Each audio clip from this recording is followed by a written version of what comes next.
Ali Abdelaziz is the one guy UFC never seems to say no to. How are you the only guy who's allowed in the cage?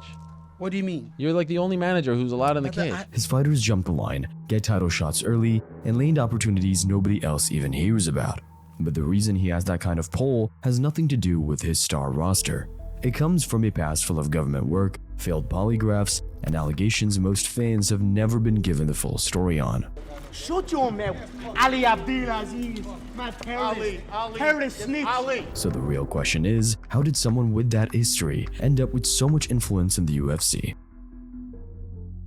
Ali Abdelaziz is loud, combative, and constantly inserting himself into his fighters' rivalries. He's the kind of manager who's always up for a good scrap. These days, he runs Dominance MMA, which represents names like Khabib Nurmagomedov, Justin Gaethje, Kamaru Usman, and Islam Makhachev. But before that, he lived a far more dangerous life. He was recruited by the NYPD to work as an undercover informant, infiltrating a group called Muslims of America, which had ties to terrorism. Ali had traveled all over the world, stealing secrets from the group, and reported back to the FBI.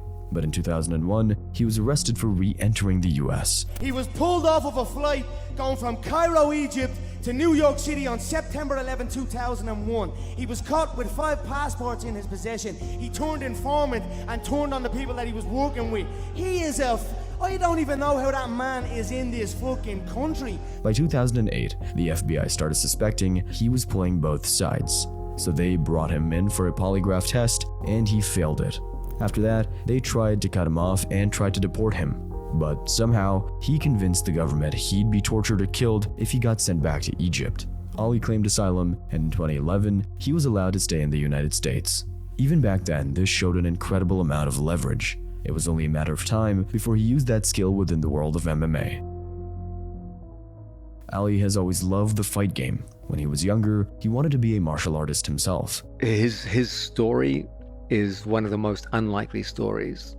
Like if someone wrote a movie plot about his life, they'd be like, it's absurd. It'd be thrown out the door in a second. And yet it all happened. When he got arrested in 2001, he claimed to be an Olympic judo champion, part of an elaborate cover story he'd created. But it was grounded in reality. You know, a lot of people don't know this too about Ali. Ali was an Olympic hopeful. At 18 years old, he traveled to the US Olympic Training Center in Colorado Springs.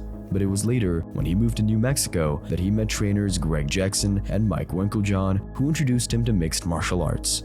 Ali eventually made his professional MMA debut in 2004. He won his first fight by submission in under 2 minutes. But then, he lost 3 straight. And after his third loss, Renzo Gracie pulled him to one side and told him to stop fighting. So Ali founded Dominance MMA in 2008, taking on his first clients for free just to build experience. He started with the Gracie brothers, Rafael Natal, and eventually Renzo himself. And over time, he signed more and more elite fighters. When I knew this guy, we were just regular guys. We were hanging out, we're getting workouts, and all of a sudden this guy is the manager to the stars. Khabib Nurmagomedov, Frankie Edgar, Henry Cejudo, Kamaru Usman, Justin Gaethje, Cody Garbrandt, just to name a few. By 2020, Dominance MMA had around 150 fighters on its roster, with 80 of them in the UFC.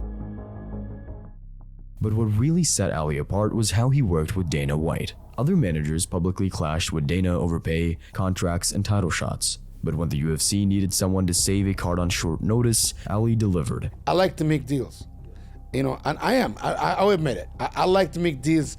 I like to be involved in big, mega fights. And every time a Dominance fighter did the UFC a favor, it seemed like they got something in return. In 2018, Colby Covington had just won the interim welterweight belt against Rafael dos Anjos and was promised the next title shot at Tyron Woodley.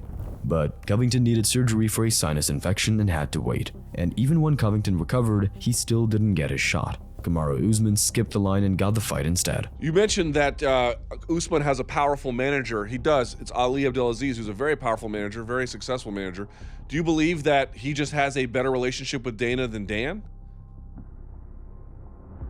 Yeah, absolutely. Ali is a little dirty rat, and you know, he has done some things for the UFC that they owe him favors. So that's the only reason this fight's coming together. This has nothing to do with Snoozman. This has everything to do with his manager.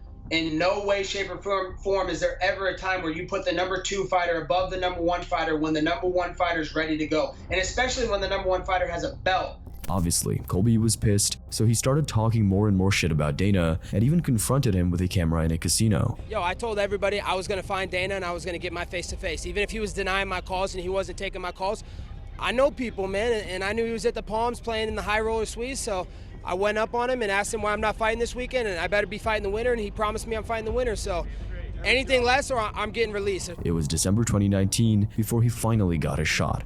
And just look at Justin Gaethje, who threatened to retire this year if he didn't get a title shot. Justin is now very clear: title fight or release. And that game has never worked.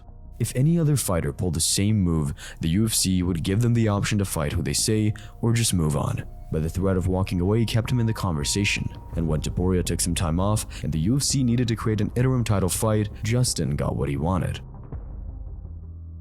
Maybe that's why all of Ali's fighters love him so much. He's a superstar, you know, because of the person that he is. A lot of times you guys are never going to hear, you know, who he actually is. As a manager, you know, he's loyal to us and we are loyal to him. You see the stable of guys he has up there. That does not happen by accident.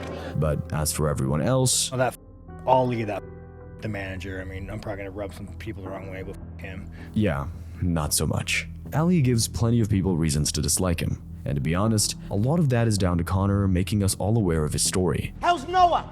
How's Noah, huh? Yeah, shoot to him, Mel. Noah is Ali's son from a relationship in Colorado, a kid he allegedly abandoned when he became an informant. According to reports, Ali owed around $50,000 in back child support and had blocked his son on social media, which, if true, is sketchy as hell. But it's more than that.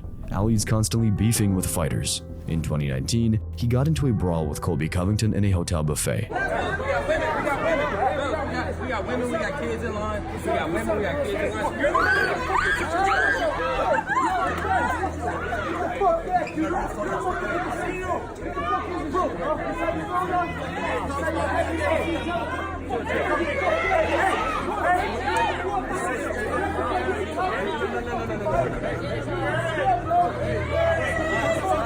A couple years after that, he slapped Dylan Dennis, and he just can't stay off Twitter. Remember the whole cheating scandal that kicked off after Islam Makhachev's win at UFC 284? Islam got accused of illegally using an IV drip to rehydrate after the weight cut. On a part of his arm where a vein would be.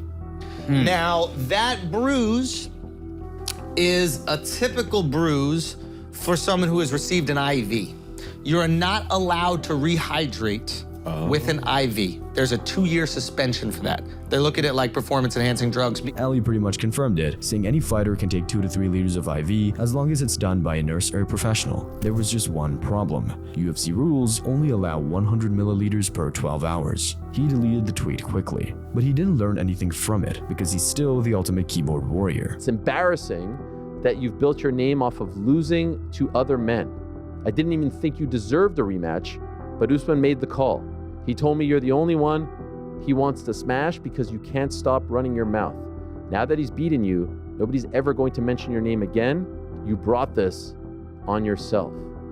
Imagine a manager writing this to another fighter. It's unbelievable. The thing is, tweeting like that when it's his own account is one thing. Writing tweets while pretending to be one of his fighters is a whole nother problem. Like this year, before the rematch with Magomed Ankalaev and Alex Pereira, when Ali started tweeting from Ankalaev's account. He mocked Pereira, saying he'd kill Chama for good, and even suggested he cheated in their first fight by greasing himself up so it would be harder to grapple. Fans immediately turned on Ankalaev, not realizing it was Ali pulling the strings. Even Pereira called it out, saying the tweets didn't sound like Ankalaev at all. I don't know why he's saying that, because that's 100% what happened, you know, but that just goes to show you that it's not him writing online. It's not coming from him. So what happens is somebody else is somewhere else writing for him, and then he comes here and he sees me. Maybe he thought, you know, maybe I don't want to face him right now. I'm alone, but that's 100% what happened. But nobody dares to push back on any of this because Ali has so much sway with the UFC. Nobody except one man.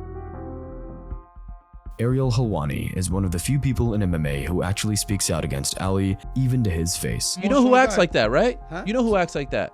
You're taking a page out of his book. Who? Out of Dana White's book. You're acting like Dana White. Bro, I'm you're not acting no like a Dana bully. White. You are. No, and you're I'm getting not. too emotional, No, and you're I'm trying not. to intimidate No. people, and you're trying to intimidate the media. You are, and you can't do that. These guys have been beefing for years, but things picked up again in 2025 when Aiden Ross visited Khabib's team at Renzo's gym. Ali stepped onto the mat and grappled Ross himself. The footage shows Ross tapping multiple times before Ali finally lets go. Helwani called it out immediately. If Usman Nurmagomedov is in there and he taps out Aiden, now everyone's like, Usman Nurmagomedov, PFL champion, just tapped out Aiden Ross. But no, you volunteer yourself to do it. Why? I don't know, because you want the rub off Aiden, you want the clout, you want to be associated with him because you're dying to get this attention. And not only do you do it, you actually go pretty damn hard on the guy. You ignore his multiple taps, all to show that, you know, you're the guy, you're the main character. Crazy to me. Like, this is the manager. This is the guy who should be in the background. The real issue between them goes back further though. It all boiled over again the other day when Kayla Harrison, who's also under Ali's management, went on the MMA Hour. But why can't you guys just leave each other alone? Helwani laid out the facts. Since 2020, Ariel's been completely banned from interviewing any dominance fighters. Islam Makhachev, Henry Cejudo, Kamaru Usman, Justin Gaethje, all of them suddenly became unavailable. For a journalist, that's a massive problem. He made a deal with a higher being, and it was a nonsense deal, and made a promise saying, hey boss, I won't let my guys go on your show, and you give me good things as a result. But Harrison just kept defending Ali based on personal loyalty. By blocking fighters from Helwani's show, Ali is just trying to control the narrative, and if you don't play along, you get shut out. So what does all of this actually mean for the UFC? Ali is basically the guy on the inside who can police the media on behalf of the company. If asking tough questions gets you blacklisted, that sends a message. You call out the UFC, you lose access to the fighters who actually make your content work. And it's a lot of fighters we're talking about. At UFC 311, 1/3 of the entire card was represented by Ali. 9 fighters on the card, you said? Yeah, I believe it's 9 guys on there, yeah, for sure. That's crazy, man. So is that like a record in one night? How do you plan on handling something like that? Because that I think it's a record because I think everybody on the pay-per-view is my guys except one. In exchange for that kind of control, the UFC will sometimes favor Ali's fighters, like Kamaru Usman being discussed for a title shot despite being 1-3 in his last 4 fights. Some people think Ali's influence is dangerous, because no manager should have this much control over matchmaking and title opportunities. But it's not just about title shots, because as much as Ali says he's all about fighters, he hasn't exactly been on the front lines in the battle for better UFC pay. Combat sports lawyer Eric Magrican put it this way during the UFC antitrust lawsuit. And that can be a really big problem. When a powerful manager aligns with the UFC instead of the fighters on something as fundamental as pay and contracts, it creates a whole new layer of leverage over who gets signed, who gets pushed, and who gets left behind. Now the real question is, what happens if his power keeps growing? One thing's clear, Ali Abdelaziz has more influence over UFC matchmaking than anyone outside the organization should have, and that's not changing anytime soon.